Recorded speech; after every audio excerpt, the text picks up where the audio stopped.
வணக்கம் தலைவா, அனைவருக்கும் இனிய வணக்கம். இன்றைக்கி நாம் இந்த வீடியோவில் எதை பற்றி பார்க்க போகிறோம் அப்படின்னு பார்த்தீங்கன்னா, டிஆர்பி மற்றும் பள்ளி கல்வித்துறையில் வந்திருக்க முக்கியமான தகவல்களை பற்றி இந்த வீடியோவில் முக்கியமாக நம்ம பார்க்கலாங்க.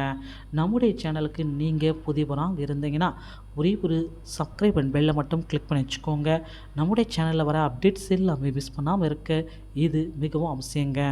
தமிழகத்தில் ஆசிரியர்களுடைய நியமனம் குறித்த முக்கியமான தகவல்கள் வந்திருக்குங்க. ஸோ டோட்டலாக பார்த்தீங்கன்னா ஆசிரியர்களுடைய நியமனம் தமிழகத்தில் ரொம்ப இம்பார்ட்டண்ட்டாக கருதப்படுதுங்க. ஸோ பள்ளி கல்வித்துறையில் ஆசிரியர்களுடைய நியமனம் ரொம்ப அதிக அளவில் எடுக்கிறதா சில தகவல்கள் வந்திருக்குங்க. ஸோ பள்ளி கல்வித்துறையில் இந்த ஆண்டு ஆசிரியர்களுடைய நியமனம் எந்த அளவுக்கு இருக்குன்றது யாராலையும் சொல்ல முடியுங்க. ஸோ பள்ளி கல்வித்துறையுடைய அமைச்சர் அன்பில் மகேஷ் பொய்யாமொழி அவர்கள் நமக்கு குறிப்பிட்டுட்டே சொல்லிட்டார். ஸோ கிட்டத்தட்ட ஆசிரியர்களுடைய நியமனத்தை 2024 கண்டிப்பாக அதிக அளவில் வைக்க போகிறோம் அப்படின்றத சொல்லிகிட்ருக்காங்க.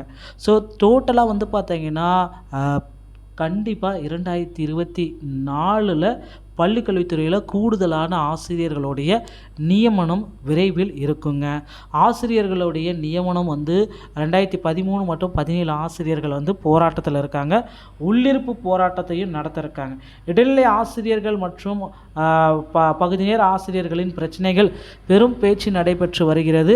ஆசிரியர்களின் போராட்டம் குழந்தைகளின் கல்வியை பாதிக்கக்கூடாது.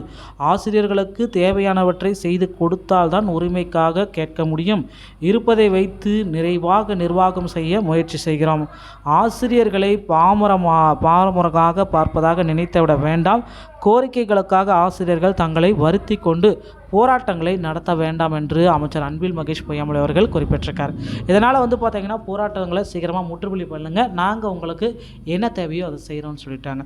ஸோ கண்டிப்பாக பிஆர்டியுடைய ரிசல்ட் விரைவில் நாம் எதிர்பார்க்கலாம். டிஆர்பி மற்றும் பள்ளிக்கல்வித்துறை செய்திகளை உடனுக்குடன் பெற நம்ம சேனலோடு இணைந்திருங்க. நன்றி, வணக்கம், தேங்க்யூ.